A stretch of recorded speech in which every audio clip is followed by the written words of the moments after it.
this video off by saying Barakatah Yahweh, Barakatah Yahweh Shai, Barakatah Yahweh, Barakatah Yahweh Shai, Barakatah Yahweh, Barakatah Yahweh Shai, Kol Halal Yim Yahweh, Ba'ashem Yahweh Shai, Ba'ashem Wahawah Kakwadash, Barakatham to all the Akiyam and Akwa that listens and learns to this truth of Yahweh Ba'ashem Yahweh Shai.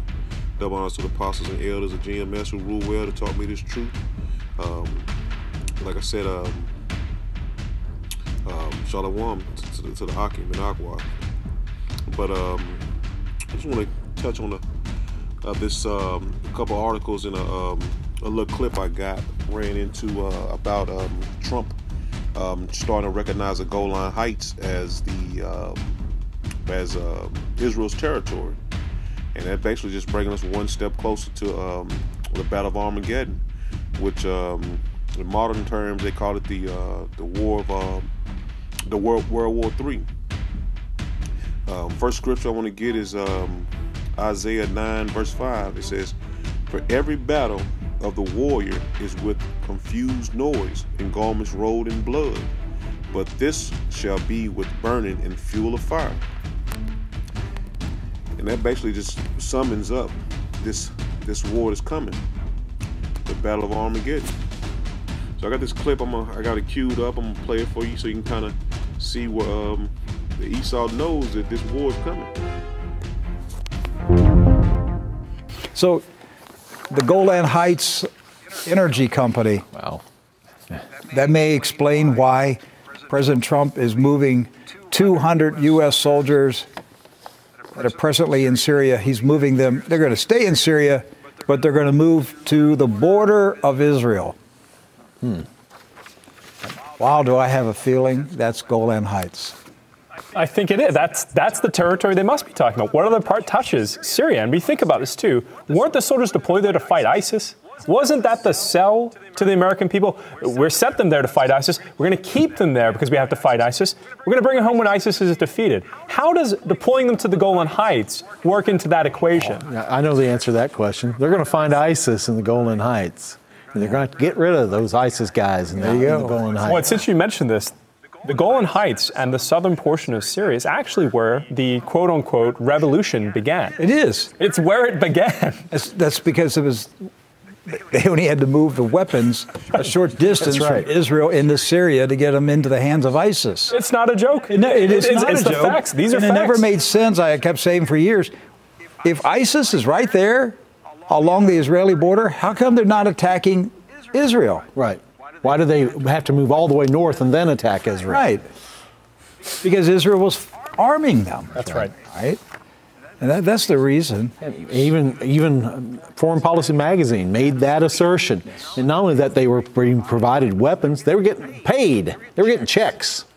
Yes. They were on a payroll system. There was some sort of payroll administrator out there writing checks every week. To ISIS. Yes.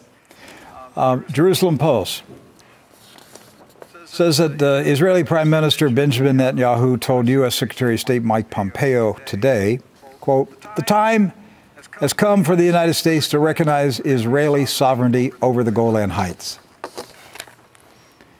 Only last week, said Mr. Netanyahu, we exposed Hezbollah's efforts, backed by Iran, to establish a military base on the Syrian side of the border in the Golan Heights.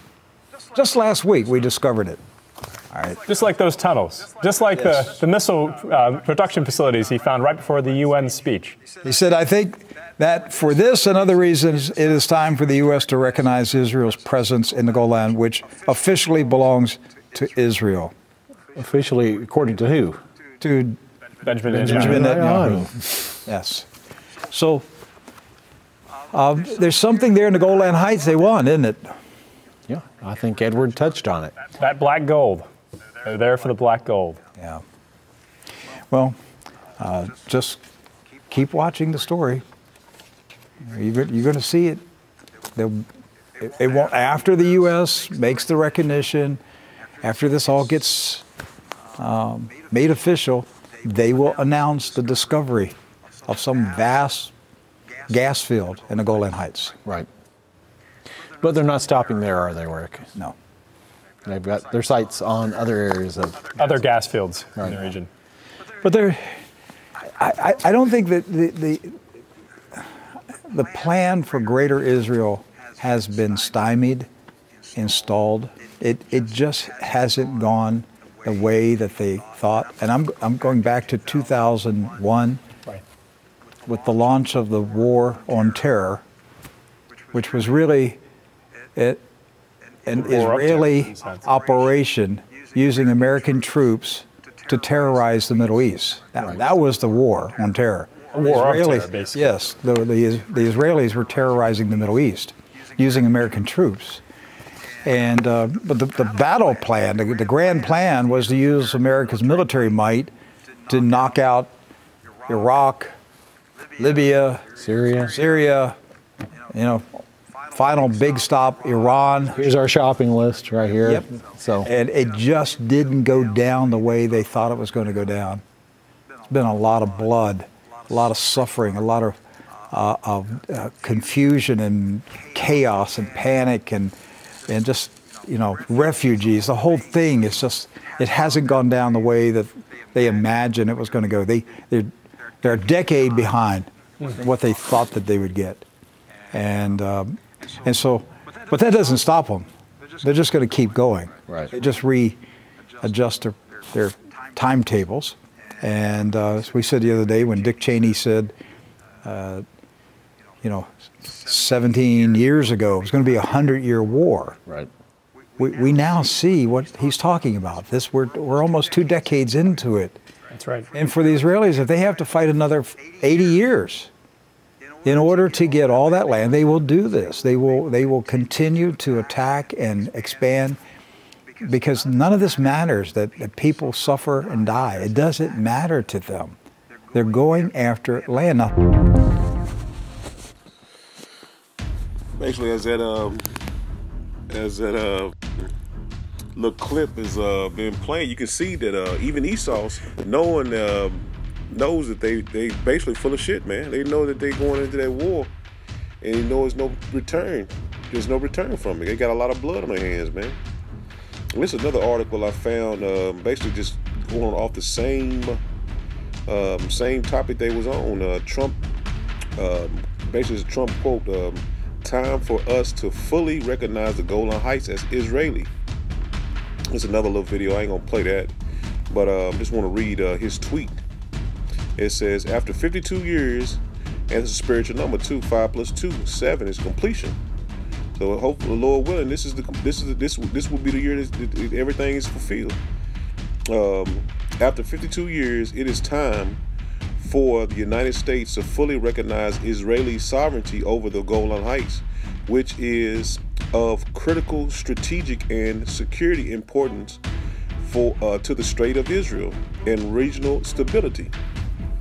So basically, that is being prepared for that the Battle of Armageddon. Well, let's get back to the scriptures. And Esau is searching out his own self, man. I just got a couple scriptures I want to bring out just to jump on that same topic. Esau is definitely revealing his own people is revealing himself to him, man. It says, verse 2, Obadiah 1, verse 2, it says, "Behold, I have made thee small among the heathen. Thou art greatly despised." And they are, because also the UAE is starting to back Syria about the Golan Heights. See, they think it's all about oil, but it's about the Lord's judgment. And that's what's coming to that place, man. That's the area of Yahweh Shaphat, the Lord's judgment. Verse 1, verse 6, it says, Obadiah 1, verse 6, "How are the things that Esau searched out? How are his hidden things sought up?" So they are all the stuff that Esau has been doing and what they've been preparing for, like he said, they've been preparing for this war for 100 years, and they're already 20 years into it, man. So everything is being sought up, man. Everything is being brung out. The Lord is revealing every single thing, man. So when this war comes, it should not come to a shock the man of the Lord, because through the Spirit and through the Most High, Yahweh Shem Yahushua, and through the apostles and elders that have taught us this truth, man, we know what's coming.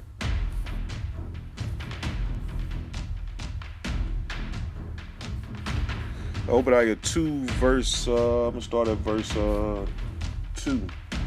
It says, and Yahweh Shem Yahushua answered me and said, write the vision and make it plain upon tables, that he may run that readeth it.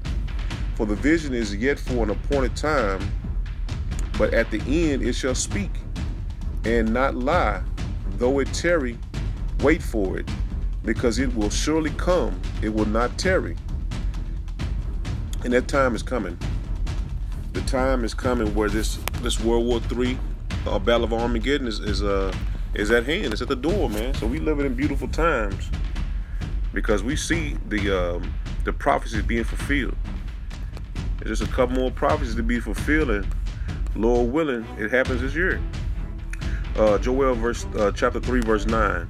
It says, proclaim ye this among the Gentiles, prepare war, wake up the mighty man, let all the men of war draw near, let them come up, beat your plowshares into swords and your pruning hooks into spears. Let the weak say, I am strong. Assemble yourselves and come all ye heathen, and gather yourselves together around about. Thither cause thy mighty ones to come down, O Yahweh Shem Yahushua. Let the heathen be awakened and come up to the valley of Jehoshaphat, Jehoshaphat. But we know in the spirit and in the truth, it's Jehoshaphat. It's the Lord's judgment, if you look that word up in the blue letter. For there will I set to judge all the heathen round about. Put ye in the sickle, for the harvest is ripe. Come get you down, for the press is full. The fats overflow, for their wickedness is great. Multitudes in the valley of decision. For the day of Yahweh Shem Yahushua is near, in the valley of decision. And if you look up that, and that's spiritual, the valley of decision, because that the Golan Heights is a valley. I looked it up earlier. The scripture's called Bashan, but that is a low land. It's a low land, the Golan Heights, and it's rich in oil. Look up some images of it.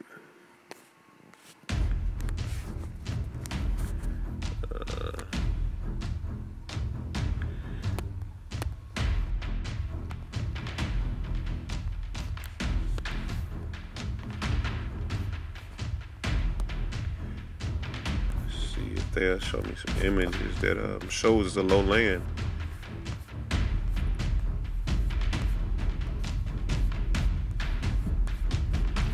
But it's a low land.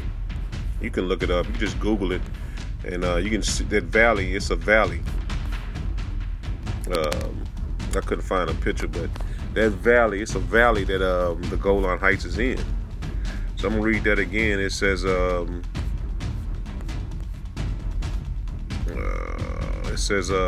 Verse 14, it says, multitudes in the valley of decisions, for the day of the Yahweh Shem Yahushua is near, in the valley of decision. So basically that goes to show you that we are in that time, because that valley is where they moving the troops to. They moving the American troops there. So we know that that is the valley of decisions. Next scripture I'm gonna get is Jeremiah 6 verse 4. It says, prepare ye war against her. Arise and let us go up. At noon, woe unto us, for the day goeth away, for the shadows of the evening are stretched out. So basically this goes into this time is being prepared. That war is being prepared right before our eyes. I'm gonna drop down to verse 22. It says, thus say Yahweh Shem Yahushua, behold, a people cometh from the north country, and a great nation shall be raised from the sides of the earth. So all the countries are going to send their troops down there to that valley. They shall lay hold on the bow and the spear. They are cruel and have no mercy. Their voice roareth like the sea, and they ride upon horses, set in array as men of war against the daughter of Zion. And the daughter of Zion is symbolic to that to Israel, and the land of Israel, not the people, the land of Israel.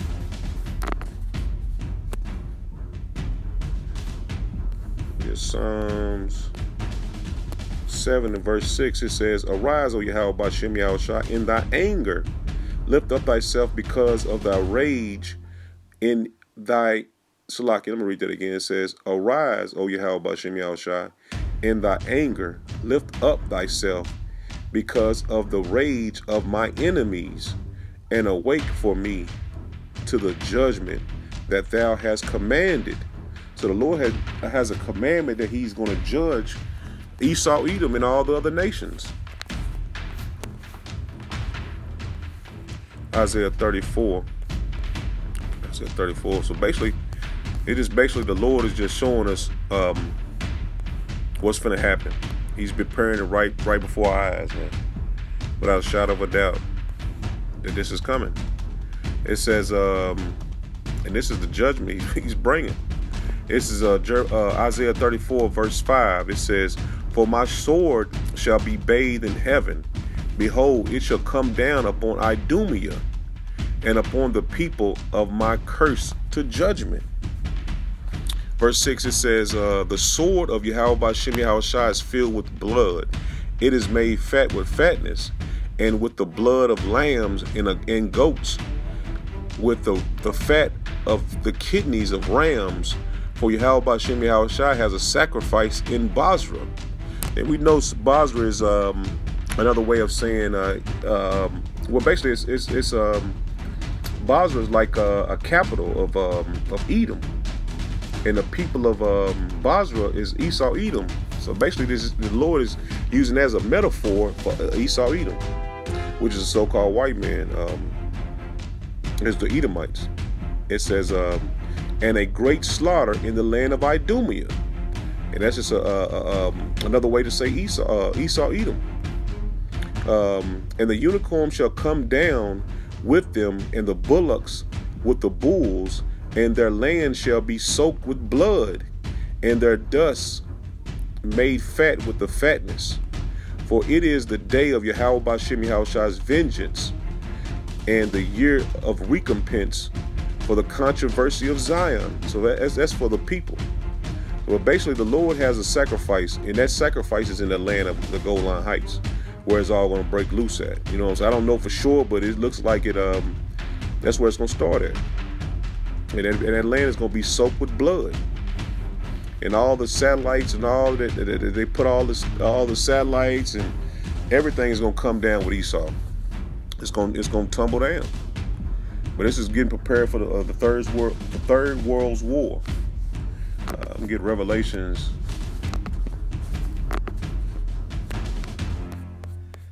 Revelation 8. Revelation 8 verse 13. It says,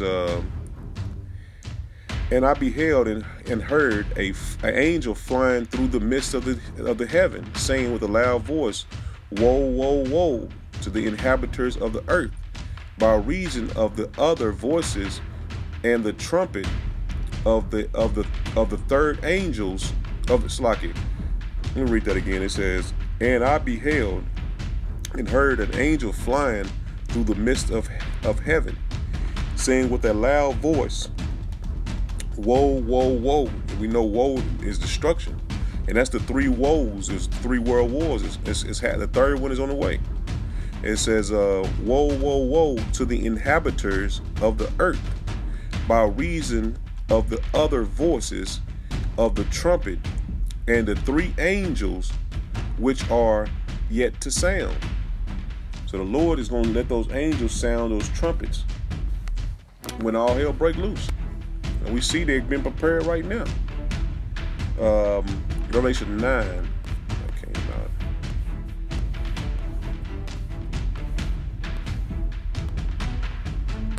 Revelation 9, verse 12. It says, one woe is past, and behold, there come two woes more here. Salaki.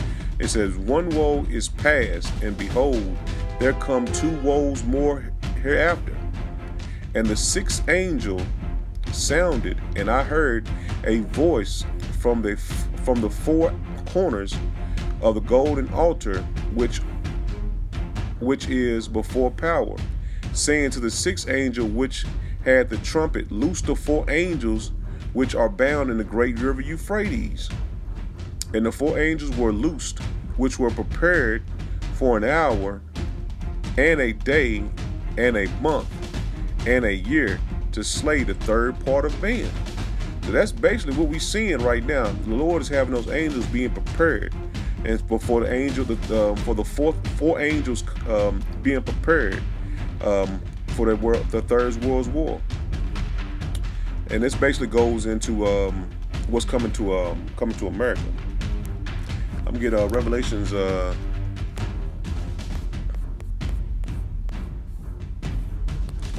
Revelation 6.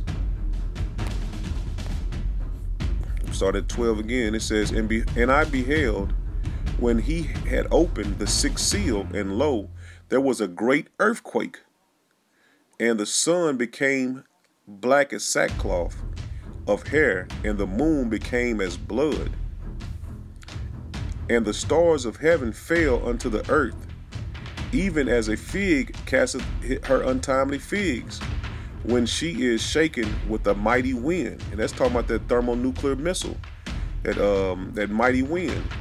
Verse 14, and the heaven departed as a scroll when it is rolled together, and every mountain and island were moved out of their places. So when that third world's war comes, man, it's going to be with burning in a field of fire. That's Isaiah 9 and 5. I read that, the first scripture I read. But we know this is coming. Last scripture I'm going to get is Luke. And I mean, we want these things to happen, man. That's the only way the Lord's going to set up his kingdom. He's not going to have a kingdom with Esau, man. This place is wicked, man. This is Luke 21, and I'm going to start at verse 25.